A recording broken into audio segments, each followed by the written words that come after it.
Welcome back to the Morning Blend. Today we're going to help you make your donation dollars stretch. October is considered the beginning of the giving season, so we thought the timing was right to share expert tips on how to help make sure that the money you have to give has the biggest impact possible. That's right. Kara Kaiser is the managing director of BMO Private Bank in Milwaukee. She's here with a step-by-step guide to supporting causes that are near and dear to your heart. Good to see you, Kara. Great to see you. Thank you for having me back. Absolutely. I love this because I feel like this time of year, every place you go, you know, it's can you give $1 here, can you give $1 here, can you give 10 here, and you want to make sure that whatever you're giving matters to you, it matters to the people, and it's getting in their hands, and you're making the biggest impact. So what can we do? How can we do like a step-by-step to making sure that this is truly going to the places that need it? Absolutely. I think one of the most important first steps is to really take a step back and think about what are my values? What do I care about the most? So we advise people to really think about that as a family, what's most important to you.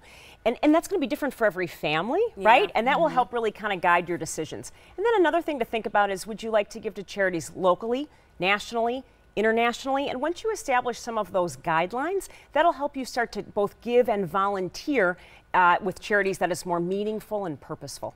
I like the idea of having goals and kind of thinking through not just your values, but who in your opinion means something to you. So maybe it's animals, just as one example.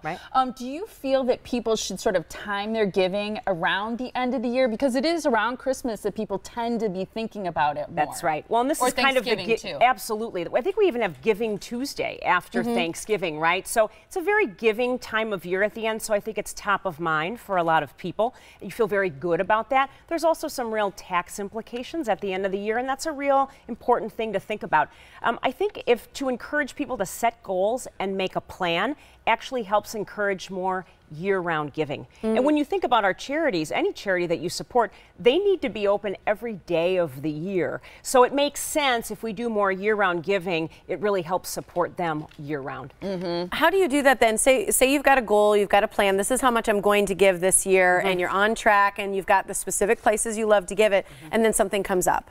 Like the hurricane relief that many of us have been moved to give to. So that's right. What do you do in those instances? Do you take away from someone else? Do you give more? That's a great question. When you say hurricane relief, I think of the J.J. Watt Foundation right here very locally, right? In a very short period of time, they organized lots of time, dollars, donations, and I would consider that almost that impulse giving that you talked about. So what I would recommend is, again, creating a charitable budget for you and your family, right? And you can start that a couple ways. One, you might think about how much money did I donate last year in giving? That could be a good start. You might think about a percentage of your income that you'd like to give toward charities, and certainly maybe talk with an advisor about the tax implications.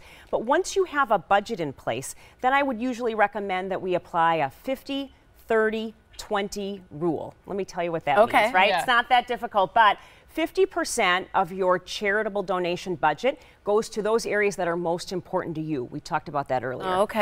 30% goes to the community. Maybe that's your church, maybe that's your school, your local food pantry, and then you leave 20% for that impulse giving. And those are those things that kind of pull at your heartstrings. And when you've got that in your budget, then you know it's okay to give. And that can be those things, I would assume, even at the register, the Red Nose Days, at PetSmart, you know, all those different things, like right at the register. And then the hurricane things and things that come up. And then you've got it planned for, so you feel like I have money to give here. Well, the hurricane's a great example because that's something you can't expect. It happens, but all of a sudden you'd like to be able to give. Be a part of it. What about any reasons to be cautious or anything we should be sure we look out for? You should always do your research on any organization that you're going to give money to. So first you want to make sure they're legitimate, right? There's a couple of resources that you can use: GuideStar, Charity Navigator, the Better Business Bureau. Those are good ways to start. And secondly, you want to check your facts on the organization. What's their mission? What are their goals? And how do they define success? Certainly, I would say avoid any organization that won't share information. Or if they're pressuring you to give money, trust your gut on that and avoid anything that doesn't feel very authentic. Do you know what is a good percentage? I always try and look at least 90% of what you give goes back to the people they're helping. Is that a good percentage, or do you have Typically, what charities measure themselves by is an 80% mark, where at least 80% of the funds they received are going directly toward their mission.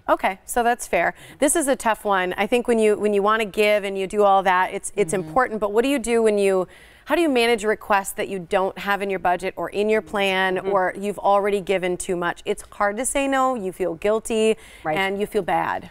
That's a tough question, and sometimes they come from family and friends that are very directly, right? Absolutely. So I actually go back to having a plan once again. When you have a plan in place, that will position you to answer that question by saying, you know, I've reviewed the plan that I have for charitable donations this year, and unfortunately, I'm not able to support it at this time.